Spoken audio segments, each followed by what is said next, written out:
Você deve saber que o câncer de pulmão é um dos tipos de câncer mais comuns. Ele é o terceiro tipo mais frequente em homens e o quinto mais comum nas mulheres, segundo dados do Observatório Global do Câncer.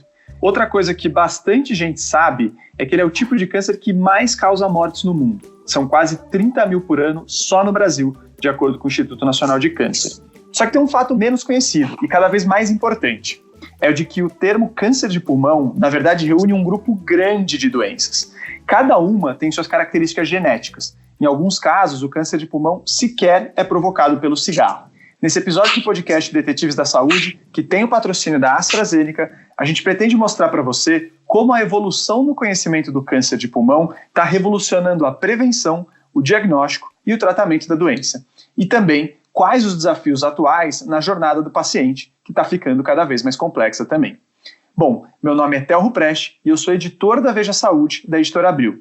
Nosso convidado de hoje é o Dr. Pedro Demarco, que é oncologista clínico de cabeça, pescoço e tórax da Oncoclínica do Rio de Janeiro. Tudo bem, Dr. Pedro? Como é que vai? Olá, Theo. Muito bem, obrigado aí o convite. É um prazer estar participando desse podcast com vocês. Maravilha. Bom, doutor Pedro, acho que só antes da gente falar dessa evolução, é bom a gente conceituar, né, o câncer de pulmão brevemente, né? Ou seja, se eu falei no começo, né, que o câncer de pulmão, na verdade, reúne um grupo de doenças, né, o que define esse termo, né? O que é câncer de pulmão hoje em dia? Certo, Theo. Então, assim, quando a gente fala que um paciente tem um câncer de pulmão, significa, de uma forma bem simples, né, para o pessoal entender, é que o câncer apareceu no pulmão, tá? Isso basicamente diferencia aquelas lesões cancerígenas metastáticas de algum outro câncer que eventualmente podem aparecer no pulmão. Por exemplo, a pessoa tem um câncer que começa no rim, esse câncer ele vai crescendo no rim, aí uma célulazinha cai na corrente sanguínea, para lá no pulmão e essa célula cancerosa agora começa a crescer no pulmão. Isso é uma metástase pulmonar de um câncer de rim. Isso não é câncer de pulmão. Então, quando a gente fala que o paciente é portador de um câncer de pulmão, significa que ele tem um câncer que teve a origem nas células pulmonares, né? Então, é basicamente onde que esse câncer começou, né? Então, câncer de pulmão é aquele câncer que começa a partir de células pulmonares. Perfeito, doutor. E só para a gente reforçar a coisa dos sintomas, né? Primeiro, se a gente pudesse fazer um olhar sobre quais sintomas são esses do câncer de pulmão, e depois se sintoma é uma coisa boa para a gente ficar de olho, ou se na verdade quando o sintoma surgiu é porque o câncer já está avançado. Perfeito. Esse é um grande desafio no diagnóstico inicial do câncer de pulmão. Basicamente porque em geral, quando o câncer de pulmão está em estágios iniciais, quando o tumor é pequenininho, é muito incomum ele dar sintoma, né? Então, essa é uma característica do câncer de pulmão. Quando o paciente desenvolve sintomas, em geral, na maioria das vezes, a doença ela já está avançada. Diferente, por exemplo, de um câncer de mama, né? O câncer de mama é fácil da mulher. Grande parte das vezes é a própria mulher que nota um nódulo na mama e aí ela procura um atendimento e aí numa maior proporção de casos esse câncer é diagnosticado em estágios mais iniciais. Mas lá no meio do pulmão, obviamente se não for feito um exame radiológico, né, um raio-x, uma tomografia, a pessoa não vai descobrir que tem uma lesão suspeita e vai iniciar a investigação, né? E os sintomas, eles são muito variáveis, né, Theo? Existem os sintomas respiratórios, né? Então o paciente pode abrir com uma tosse, né, que não melhora, e qualquer tosse que dure mais do que 2, 3 semanas precisa ser avaliada, né? Se não for câncer de pulmão, pode ser uma tuberculose, pode ser uma doença alérgica, né? Precisa de uma avaliação. Esses sintomas respiratórios que duram por mais de 2, 3 semanas precisam ser avaliados. Além de tosse, o paciente pode começar a escarrar sangue, né? Perder peso, né? Pode ter dor torácica. Então, assim, são vários os sintomas que podem abrir o quadro aí da doença, né? E às vezes os sintomas nem são por conta do tumor inicial, já são por conta da metástase daquele câncer de pulmão, né?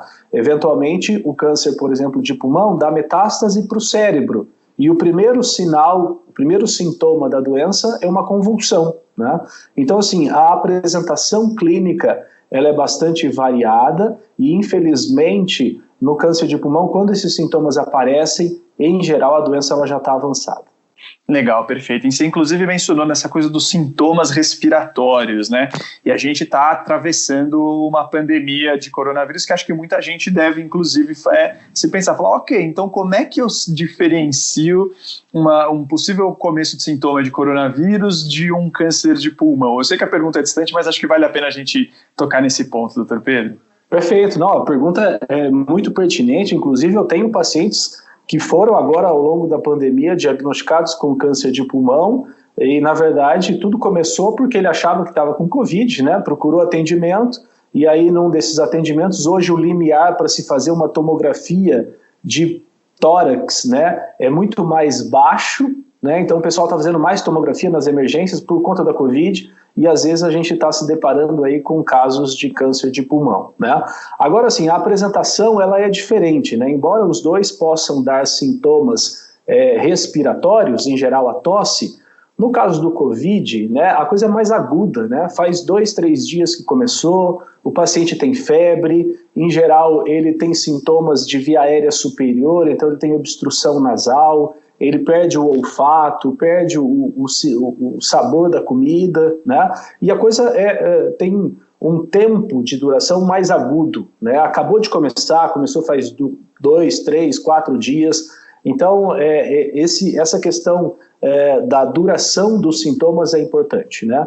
De novo, o câncer de pulmão pode ter sintoma respiratório, mas pode ter diversos outros sintomas, né? E, em geral, não tem febre, não tem esses sintomas de via aérea superior e são sintomas que têm uma duração maior. Mas, certamente, existem sintomas que acontecem nas duas doenças, né? E a gente tem visto pacientes procurando atendimento, de novo, achando que tem Covid, na verdade tem câncer de pulmão, né? E às vezes o contrário também, pacientes que às vezes estão tratando câncer de pulmão, já sabem que tem câncer de pulmão, começam com sintomas respiratórios achando que é o câncer e na verdade é o Covid. Então, assim, as duas coisas a gente está vendo e existem sim sintomas que a gente encontra nas duas, mas essas durações e a apresentação clínica, né, é diferente uma coisa da outra. Isso mostra, então, né, independentemente de ser câncer de pulmão, de ser Covid, de ser tuberculose, mostra como esse tipo de sintomatologia merece investigação, né? A gente tem que aprender a ter um pouco mais essa cultura de olhar para esses sintomas, principalmente quando eles são persistentes, né, como o doutor Pedro falou.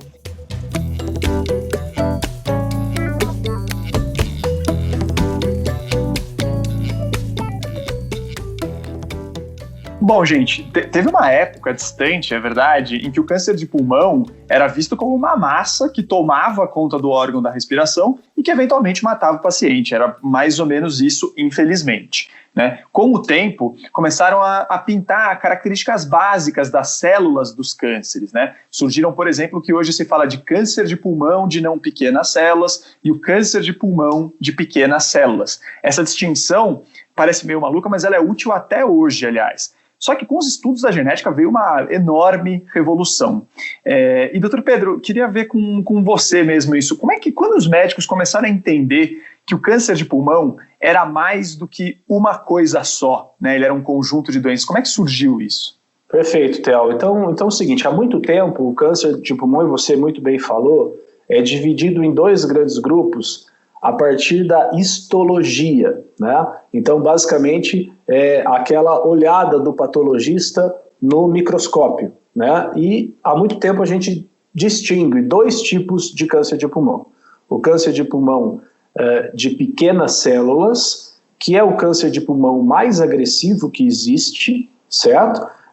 Ele é um tumor associado a altas cargas tabágicas. Em geral, esses pacientes fumaram muito ao longo da vida, muitos deles fumaram aqueles cigarros que não têm filtro, né, cigarros de palha. Isso é muito comum, né, na história desses pacientes com câncer de pequenas células.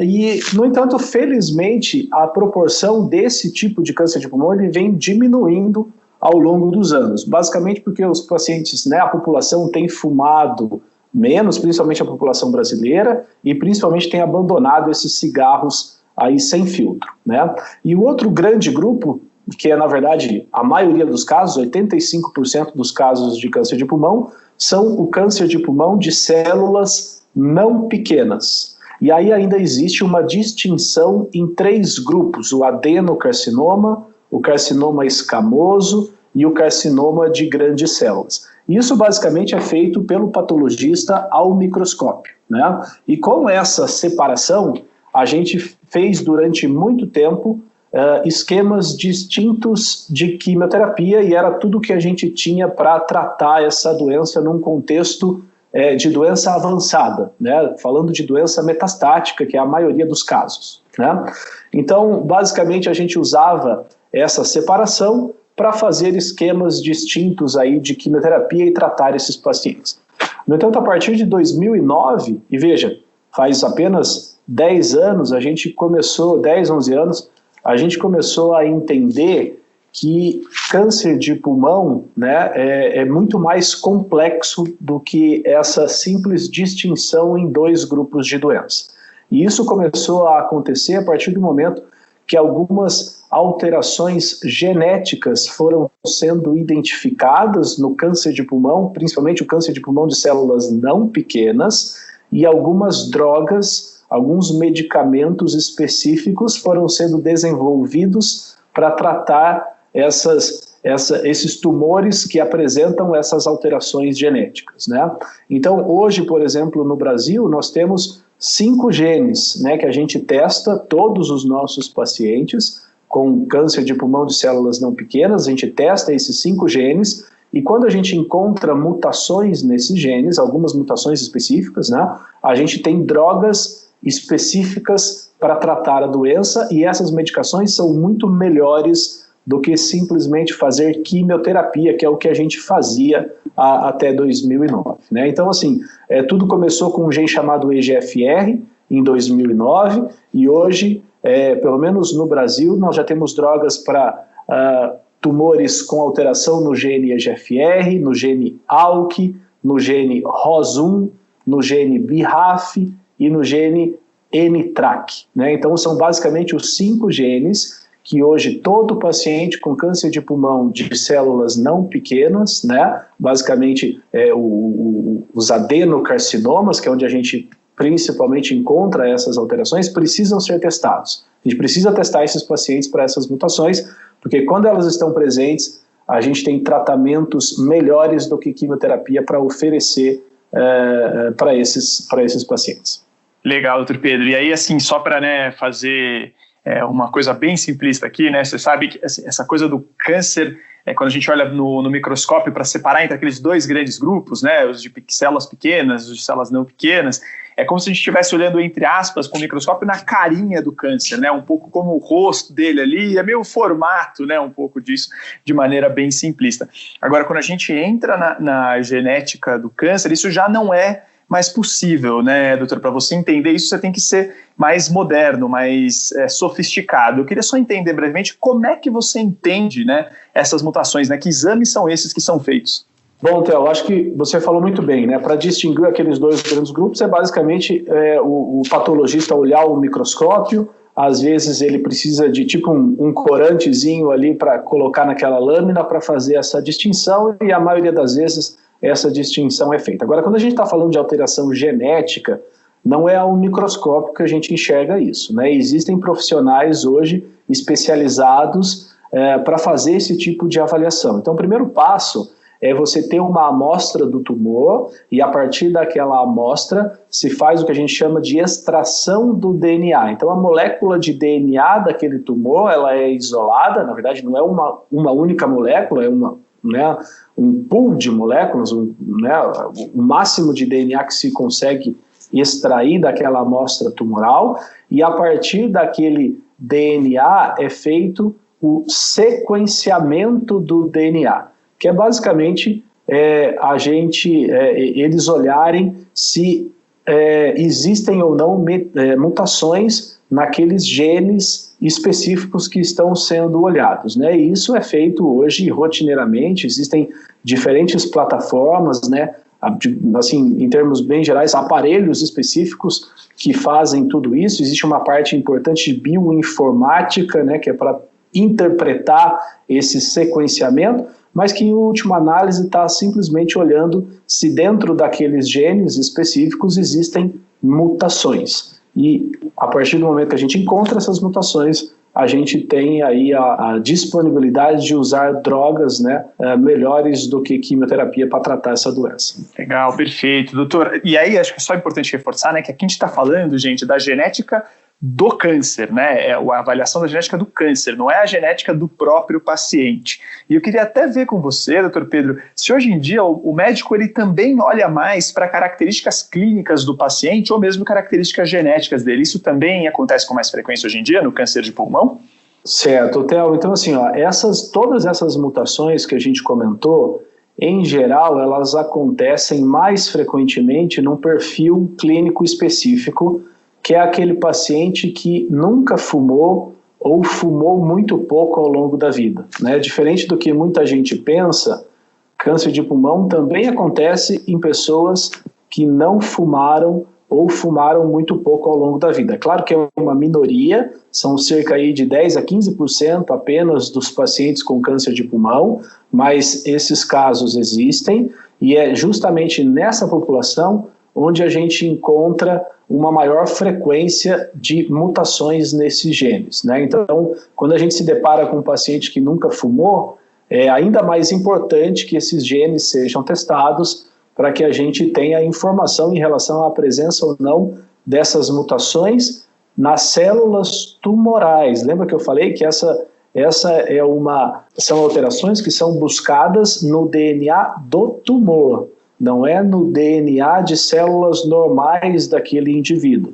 Então, essas mutações, isso quer dizer simplesmente que essas mutações, quando elas estão presentes no tumor, elas não passam de pai para filho, né? Como, por exemplo, existem algumas mutações no gene BRCA1, BRCA2 no câncer de mama, né? Quando a gente fala de BRCA1, BRCA2, e todo mundo lembra da Angelina Jolie, que fez aquela cirurgia profilática, né, de retirada dos seios, né? Isso é diferente, né? Naquele contexto, a gente está falando de mutações que acontecem em todas as células do corpo, e acontecendo em todas as células do corpo, ela é transmitida de pai para filho. Aqui, quando a gente está falando de câncer de pulmão, a gente está falando de células pulmonares que por algum motivo sofreram uma mutação e começaram a se desenvolver e dessa forma se formou o tumor. Essas mutações que a gente está comentando em câncer de pulmão, elas não são transmitidas de uma geração para outra. Então, acho que isso é importante de ser salientado, essa distinção entre mutações somáticas, que acontecem apenas no tumor, de mutações germinativas, que acontecem em todas as células do indivíduo e que passam de pai para filho. Ótima distinção, doutor. Até nesse sentido, para a gente fechar essa coisa, eu queria ver com você se a gente tem, de fato, algumas, vamos dizer, essas mutações germinativas, né, essas mutações que acontecem em todas as células do corpo e que podem favorecer um câncer de pulmão, e mesmo quais outros fatores clínicos mesmo, ambientais, que podem estar ligados ao surgimento de um câncer de pulmão, né? O senhor já falou do tabagismo, mas se tem outras questões aí.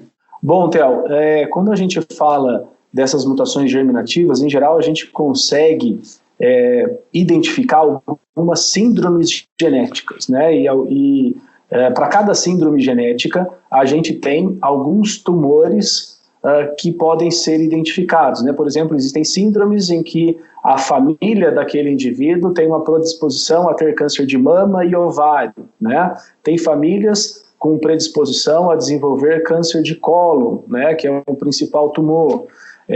Mas não existe uma síndrome hoje específica relacionada principalmente a câncer de pulmão. No entanto, existem alguns pacientes que têm algumas mutações germinativas, por exemplo, num gene chamado P53, né, numa síndrome chamada Li-Fraumeni, no qual esse paciente tem uma predisposição a desenvolver diferentes tipos de tumores, muitos apresentam sarcomas, muitos apresentam leucemia e, eventualmente, a gente se depara com câncer de pulmão. Mas não existe hoje uma síndrome genética cujo principal câncer seria o câncer de pulmão. O que a gente tem, sim, diferentes fatores de riscos que estão relacionados a câncer de pulmão, além de tabagismo, e esses fatores de risco são, em geral, muito pouco comentados, né? E só fazer um overview geral, né, desses principais fatores de risco. O principal, de novo, é o tabagismo, né? Quem fuma tem 20 vezes mais risco de desenvolver câncer de pulmão do que a população geral, mas existem outros fatores, por exemplo, o tabagismo passivo, né? Uma pessoa que nunca fumou, né, que não fuma, mas que está exposta não só a fumaça do cigarro, mas fumaça em geral, e aqui a gente inclui poluição, por exemplo, também, ele tem aí uma chance de 1,2 a 1,5 vezes mais risco de desenvolver câncer de pulmão do que a população em geral, né? Existem também alguns carcinógenos que podem ser, que o indivíduo pode se expor, por exemplo, durante o seu trabalho, né, e que estão relacionados a câncer de pulmão, por exemplo, o arsênio, o crômio, o níquel, né, são alguns elementos que eventualmente estão relacionados ao câncer de pulmão, e dentre esses, o principal é um gás chamado gás radônio, tá? Essa é a segunda principal causa de câncer de pulmão no mundo, né? Ela só perde aí para o tabagismo, né? E esse é um gás que ele é liberado a partir do decaimento do urânio, né? E existem regiões, por exemplo, no Brasil, em que a gente tem, são regiões ricas nesse minério, né? A cidade de Poços de Caldas é um exemplo, em Minas, né? É um exemplo bastante comentado, né? Então, essas regiões ricas em minério de urânio, em geral, também tem uma concentração maior desse gás radônio, e essa exposição crônica ao gás radônio pode levar aí ao desenvolvimento do câncer de pulmão, e isso está bem documentado. Além disso, a gente também tem a história pessoal de câncer, né? Um paciente, por exemplo, que teve um câncer de cabeça-pescoço, né? Que é um câncer muito relacionado ao tabagismo, ou um câncer de esôfago, né? Ou um câncer de bexiga, ele tem um risco maior de ter também câncer de pulmão. O paciente que tem história familiar de câncer de pulmão, apesar de a gente ainda não ter uma síndrome hoje genética que tenha o câncer de pulmão como o principal, a história familiar de câncer de pulmão eleva o risco daquele indivíduo desenvolver câncer, né? Câncer de pulmão. História pessoal de doença pulmonar é outro fator de risco. Então, aquele paciente que fumou em tempo tem já uma doença pulmonar crônica, ele tem um risco ainda maior do que apenas o risco do tabagismo em estar desenvolvendo câncer de pulmão. Então, são vários os fatores, né? Mas de longe, né? De longe, tabagismo é o principal fator de risco, é a principal causa de câncer de pulmão. Anotado, doutor. Bom, então a gente já conseguiu entender, gente, o momento atual que a gente está da doença, né, os fatores de risco por trás delas e um pouco desse lado genético. Então é hora da gente ir para o diagnóstico nos dias de hoje.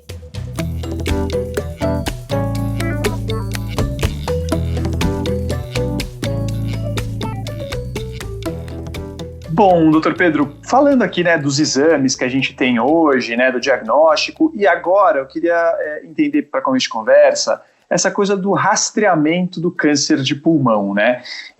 Mesmo sem sintomas, é uma boa a gente sugerir exames de rastreamento para toda a população? Como é que funciona isso? Certo, Theo, esse é um tema importante, tá? Então, assim, faz muito pouco tempo que a gente teve a publicação do primeiro estudo que mostrou que existe um exame capaz de detectar o câncer de pulmão de forma mais precoce, e esse exame está relacionado a uma redução na mortalidade por câncer de pulmão, tá? E esse exame basicamente é a tomografia com baixa dose de radiação, certo? No entanto, Theo, essa tomografia ela não deve ser feita para todo mundo, certo? Existem alguns critérios que a gente utiliza para estar indicando essa tomografia de rastreamento. E é basicamente pacientes com mais de 55 anos, que fumaram aí razoavelmente ao longo da vida. A gente usa um corte aí de 20 maços ano, então é aquele paciente que fumou, por exemplo, mais de um maço por dia ao longo dos últimos 20 anos, né? Então, assim, não é para todo mundo, é basicamente você usar aquele exame numa população que tem um risco maior para desenvolver câncer de pulmão. E quando isso é feito, né, dentro de um programa de rastreamento, existe uma redução na mortalidade por conta do câncer, basicamente porque casos mais precoces são identificados, e quando a gente identifica um câncer de pulmão em fases iniciais, a gente consegue oferecer um tratamento que tem por intenção deixar aquele paciente curado, né? Diferente daqueles casos metastáticos ao diagnóstico, cujo tratamento tem a intenção de melhorar a qualidade de vida, aumentar tempo de vida, mas que infelizmente não tem a capacidade de estar curando o câncer de pulmão. Legal, doutor. Isso mostra, inclusive, como, né, reforça um pouco uma coisa que vem sendo bastante dita, né, que não necessariamente o melhor médico é aquele que enche a pessoa de exame. Como o doutor Pedro falou, os exames têm sua utilidade no rastreamento, mas eles são para pessoas específicas. Senão, eles simplesmente não vão trazer benefício e só vão colocar você na necessidade de fazer mais um exame, né? Então fica aí o recado para vocês. Agora, doutor, beleza, tem essa suspeita, né? Pintou a suspeita de um câncer de pulmão, seja por um movimento de rastreamento, seja por um sintoma, por qualquer outra questão. Como é que é delineado o diagnóstico, né? Como é que vocês chegam à conclusão de que, ok, isso aqui é mesmo um câncer de pulmão e é um câncer de pulmão com essa e aquela mutação? Certo, então vamos falar aqui qual é a jornada desse paciente, né, até a gente efetivamente iniciar o tratamento. Então, em geral, o que acontece na maioria das vezes é o paciente ter procurado atendimento por algum sintoma respiratório ou, eventualmente, fez uma tomografia de screening e aí se viu no exame radiológico, né, numa tomografia, uma lesão suspeita para câncer de pulmão. O primeiro passo, depois dessa suspeita, e eu estou chamando de suspeita porque nenhum exame radiológico tem uma certeza absoluta de que aquilo se trata de câncer de pulmão, né? O próximo passo, então, é tirar um pedacinho daquele tumor, fazer uma biópsia para o patologista olhar e nos dizer se aquilo realmente é ou não câncer de pulmão. E essa biópsia ela pode ser feita de diferentes maneiras, né? Ela pode ser feita, por exemplo, através de uma broncoscopia, que é um endoscópio, né, que entra pela via aérea do indivíduo, vai até lá o pulmão, e aí o cirurgião torácico ou o pneumologista fazem a biópsia do tumor. Às vezes, a broncoscopia não é capaz de alcançar aquela lesão que às vezes está na periferia do pulmão. Então, existem outros métodos, por exemplo, uma biópsia guiada por tomografia. E aí quem faz é o radiologista intervencionista. Esse radiologista basicamente vai colocar o paciente dentro de um aparelho de tomografia e ele vai fazer uma biópsia, uma agulha que atravessa a parede torácica e tira um pedacinho daquele tumor. Às vezes não dá para fazer nenhuma coisa nem outra, e às vezes precisa fazer uma cirurgia para fazer essa biópsia. Aí é feita pelo cirurgião torácico, é aberta a cavidade torácica, né, a parede torácica ela é aberta, e aí se faz a biópsia daquela lesão. Às vezes o paciente tem uma lesão metastática, que às vezes é mais fácil do que biopsiar o pulmão. A gente pode biopsiar a lesão metastática para fazer um diagnóstico de câncer de pulmão, sem problema nenhum. A gente, em geral, olha aquele exame inicial, Theo, e a gente define junto ao radiologista, junto ao cirurgião, né, qual é a lesão mais fácil de ser biopsiada, que agrega menos risco, né, ao paciente. Sempre há risco, né, Theo? Às vezes a gente fala que o paciente pensa que é só uma biópsia. Todo procedimento tem riscos, né? Tem potenciais efeitos colaterais, então a gente sempre vai atrás de um diagnóstico a partir do método relacionado ao menor risco para aquele indivíduo. Então, para cada caso é um caso, mas então, depois da imagem inicial, o próximo passo é tirar um pedacinho daquele tumor, seja da maneira que for. Legal. E aí, claro, com esse pedacinho, né, doutor Pedro, vocês conseguem entender desde aquelas características, entre aspas, mais básicas, né, que mostram a carinha da célula do câncer, até aquelas características moleculares genéticas que vão, inclusive, ajudar a delinear o tratamento, né, doutor Pedro? É por aí, né? Perfeito. Então, feito o exame radiológico, suspeita de câncer de pulmão, próximo passo, biópsia, confirmou câncer de pulmão. Próximo passo agora é a gente definir o quão avançada está a doença em relação à sua disseminação, né? Então, basicamente, o que a gente usa agora são exames radiológicos complementares. Por exemplo, a gente pode fazer PET-CT. Hoje, o padrão para fazer o estadiamento, que é basicamente a gente olhar o quão avançada está a doença, é a gente fazer um PET-CT e uma ressonância do encéfalo. Então, basicamente, a gente quer ver se o câncer de pulmão está apenas no pulmão ou se ele já se espalhou, né? Ele já tem metástases em outros órgãos, porque isso é fundamental para a hora da gente falar de tratamento. O tratamento de um tumor localizado no pulmão, que ainda não se disseminou, é completamente diferente daquele câncer de pulmão com metástases para os ossos, para o fígado, para o cérebro. Então, a partir do diagnóstico, a gente faz o estadiamento, que são esses exames de imagem para ver o quão disseminada está a doença, e a próxima etapa é a gente discutir a estratégia de tratamento para aquela doença. Perfeito, doutor Pedro. Você deu a deixa perfeita para a nossa próxima parte aqui, que é justamente falar sobre o tratamento atual do câncer de pulmão. Lembrando que este é um podcast que tem o patrocínio da AstraZeneca.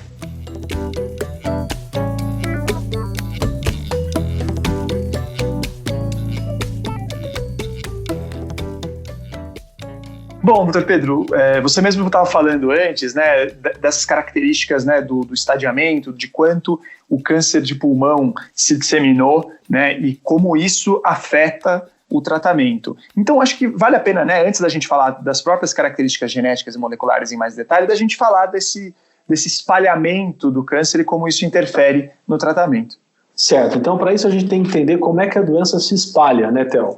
Então, basicamente, depois que aquela célula pulmonar sofreu uma mutação, seja por conta do tabagismo, seja por algum outro fator que a gente às vezes nem conhece, e aquele tumor, aquele câncer de pulmão se desenvolveu, ele inicialmente começa crescendo, né, lá no meio do pulmão, e em geral a próxima etapa é ele começar a se disseminar pelos linfonodos da região torácica. Linfonodos são órgãos, né, que a gente tem espalhados aí no corpo inteiro, que na verdade tem um monte de células de defesa e tem por intenção proteger o nosso corpo de infecções, de agentes externos, enfim.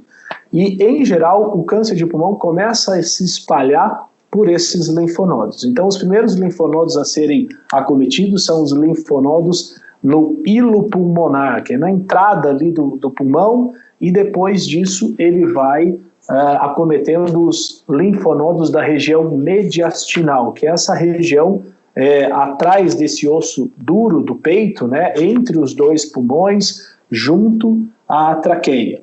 A partir daí, desses linfonodos, ele começa a se espalhar para outros órgãos, né? E existem alguns órgãos que mais frequentemente são acometidos por doença metastática de pulmão.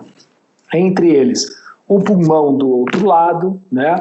As adrenais, que são glândulas que ficam em cima dos rins, os ossos, o fígado e o cérebro. Esses são os principais órgãos acometidos pela doença metastática.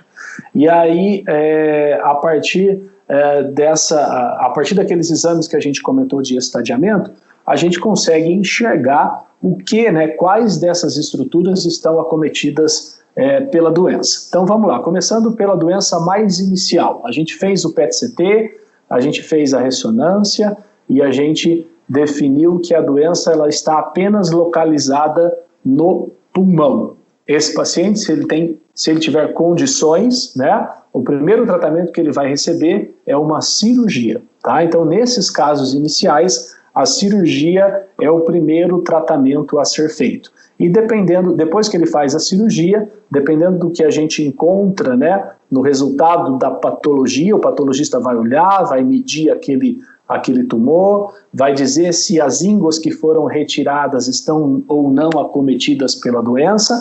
Então, a partir dessa informação, a gente pode fazer ou não quimioterapia, que a gente chama adjuvante. que é aquela quimioterapia que tem por intenção eliminar eventuais células que ficaram para trás depois de um procedimento cirúrgico, com a intenção, obviamente, de aumentar a chance desse paciente estar curado. Então, esse é o tratamento daqueles casos mais iniciais. Quando a doença está um pouquinho mais evoluída em relação à sua disseminação e a gente já tem aquelas ínguas do mediastino acometidas, em geral, esses casos não são submetidos à cirurgia. E aí a gente passa para uma estratégia de fazer radioterapia junto com quimioterapia, e se o paciente responder bem a esse tratamento, na sequência a gente indica um tratamento complementar, né, com imunoterapia. E esse é o tratamento que a gente chama do estágio 3 de câncer de pulmão. E quando a gente tem um caso de doença metastática, que infelizmente é a maioria dos casos, a gente vai basicamente oferecer uma terapia sistêmica isolada. Então não vai ter radioterapia, não vai ter cirurgia, e esse paciente vai ser tratado com um tratamento sistêmico. Então ou quimioterapia, ou imunoterapia, ou terapia-alvo molecular, ou a combinação dessas 3 modalidades de terapia sistêmica. Legal, doutor. E aí você tocou, né? O pessoal já está familiarizado, né, com os termos de cirurgia, quimioterapia e radioterapia. Agora tem 2 palavrinhas aí que você colocou, que embora sejam, né, já estejam no dicionário da oncologia há um certo tempo, ainda são menos conhecidas da população, que é a terapia-alvo e a imunoterapia. Explica para a gente o que são essas coisas e como que elas se relacionam justamente a todo aquele conhecimento que a gente veio falando, né, que o câncer de pulmão que a gente foi agregando sobre o câncer de pulmão, né? Certo, então quando a gente está falando de terapia-alvo, é basicamente a gente oferecer aquelas drogas que em geral são dadas por via oral, tá? São comprimidos, que têm como alvo aquelas mutações genéticas que foram identificadas no tumor, tá? Então é basicamente um paciente com doença metastática, que a gente fez aquela biópsia, comprovou que era um adenocarcinoma, extraiu o DNA e encontrou, por exemplo, uma mutação no gene EGFR. E aí a gente oferece para esse paciente um tratamento com uma droga específica para esse alvo. Esse alvo que a gente diz é o EGFR, certo? Então isso é basicamente a terapia-alvo molecular. Quando a gente fala de imunoterapia, essa imunoterapia moderna, né, que está hoje sendo bastante discutida, né, na oncologia, a gente está falando de drogas que a gente utiliza por via endovenosa e que não tem uma atuação direta no tumor, né? A atuação delas, na verdade, é basicamente liberando as células do próprio indivíduo, as células de defesa do indivíduo, a estarem combatendo o tumor. Então é uma diferença importante em relação à quimioterapia. A quimioterapia vai lá, interage com a célula tumoral e mata a célula tumoral. A imunoterapia, ela libera as células de defesa, estimula as células de defesa do indivíduo a estarem combatendo o tumor. Legal, e você sabe que essa tecnologia particularmente eu acho muito impressionante. Eu cubro a área, né, de saúde há um tempinho e a gente veio acompanhando, né, o surgimento, o nascimento desse tipo de tratamento, né. Agora, muitas vezes a gente se deixa levar, né, doutor, pela tecnologia da coisa e não fala do benefício real, né, para o paciente. Eu queria que justamente você pudesse trazer para a gente quais os benefícios reais para um paciente que vai receber, por exemplo, uma terapia-alvo, uma imunoterapia. O que acontece de diferente, né, do que antes a gente não tinha essa possibilidade? Eu acho que falando especificamente de uma ou outra terapia, a gente consegue deixar as coisas mais claras. Então vamos lá, quando a gente tinha um câncer de pulmão 15 anos atrás, um câncer metastático, a gente tinha basicamente quimioterapia para fazer para esses pacientes, né? E quando a gente fazia quimioterapia, depois de 8 meses, se a gente tratasse 100 pacientes, 8 meses depois, 50 deles tinham falecido por câncer de pulmão, tá? Então isso aqui, Theo, é o que o pessoal pergunta sempre para o oncologista: qual é o meu tempo de vida? Na verdade a gente nunca sabe, né? O que a gente tem são esses dados desses estudos. Quando a gente fala 8 meses, significa que 8 meses depois, 50% de uma população semelhante faleceu por câncer de pulmão, 50% está viva. Né? Então vamos lá, sobrevida mediana, exatamente isso que a gente está falando, sobrevida mediana fazendo quimioterapia, 8 meses. Quando a gente fala de uma terapia-alvo, por exemplo, com uma terapia contra pro ALK, que é um outro gene que a gente testa, e a gente tem hoje algumas drogas aprovadas para o tratamento, em vez de 8 meses, a gente já tem cruzado aí a barreira dos 8 anos, certo? De sobrevida. Então leva em torno aí de 8 anos para que metade daqueles pacientes venham a falecer por conta da doença. Então veja a diferença em relação à sobrevida desses indivíduos, né? 8 meses versus 8 anos. Isso basicamente por conta de novas drogas que foram sendo desenvolvidas para o tratamento dessa doença. Quando a gente fala de imunoterapia, tem pacientes fazendo imunoterapia vivos há mais de 4, 5 anos, tá? Isso eram coisas que a gente não via com químio, e a gente não consegue com quimioterapia. E quando a gente usa essas drogas mais modernas, a gente tem visto cada vez mais frequente, né? Esses sobreviventes do câncer de pulmão por muitos anos, né? Então isso são as diferenças basicamente que a gente encontra quando a gente faz apenas quimioterapia e quando a gente tem acesso a esses tratamentos mais modernos. Claro, e né, doutor Pedro, o pessoal gosta muito de ouvir a palavra cura, mas acho que nesse contexto que você colocou é importante dizer também, né, que a gente está falando ainda do câncer que mais mata no mundo. Então esse tipo de benefício, ele é um senhor benefício para a gente considerar também, né, doutor Pedro? Eu falo muito para os meus pacientes sobre isso, Theo. A esse fenômeno, né, a gente dá o nome de cronificação do câncer, certo? Quando os pacientes me perguntam se eles, né, qual é a minha chance de cura, né?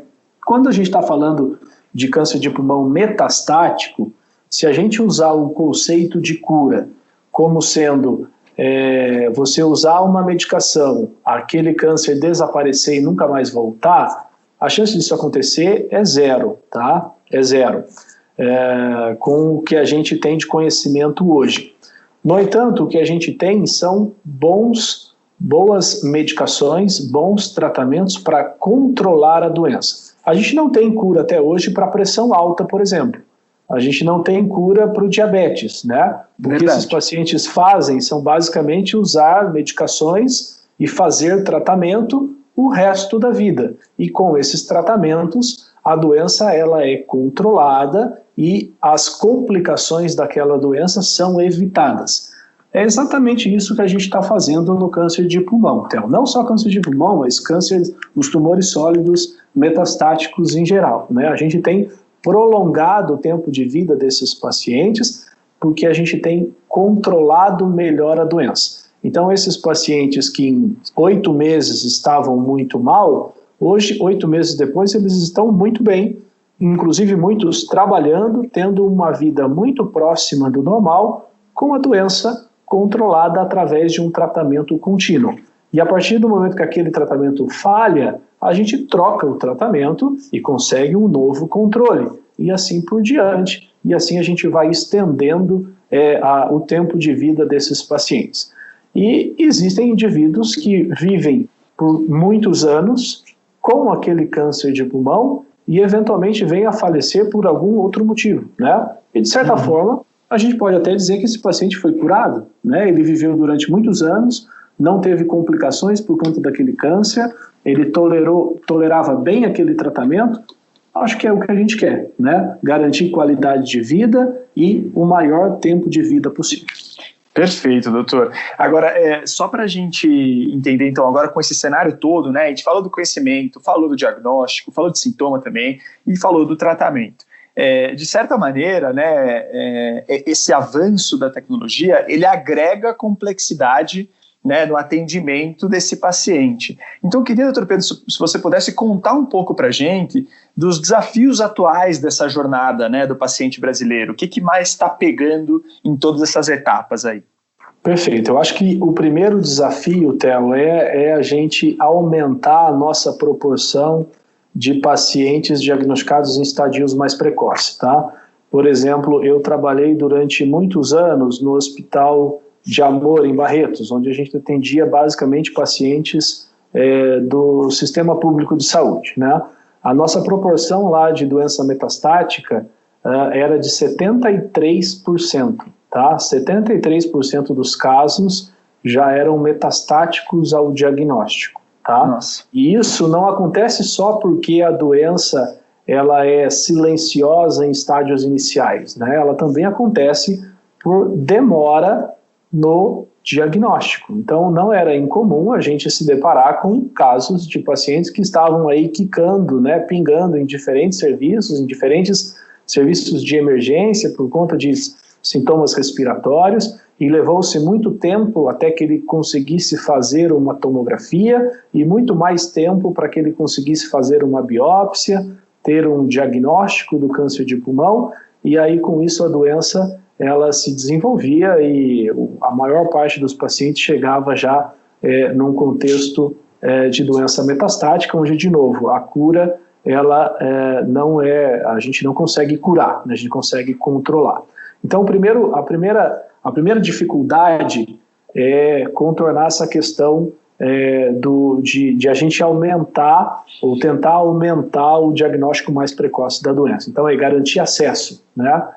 Facilitar o acesso desses pacientes, desses brasileiros, a serviços especializados em tratamento oncológico. Então, esse é o primeiro ponto, talvez o ponto mais difícil, né?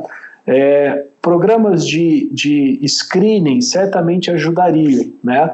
Mas você conseguir montar um programa de screening não é uma coisa simples, porque o screening para câncer de pulmão não é tão simples quanto um screening para câncer de mama, né? Fazer uma biópsia de uma lesão da mama é muito mais simples do que fazer uma biópsia de uma lesão pulmonar, né? Então, assim, screening é legal, seria importante, mas não é uma coisa simples de ser feita, né? Então, assim, o screening ajudaria, mas eu acho que programas de cessação de tabagismo eu acho que são muito mais importantes, e o Brasil tem feito isso muito bem, né, ao longo das últimas décadas. A proporção de brasileiros tabagistas diminuiu bastante aí ao longo dos últimos 20, 30 anos, basicamente por programas aí que o governo tem feito, e isso acho que a gente tem que parabenizar, né?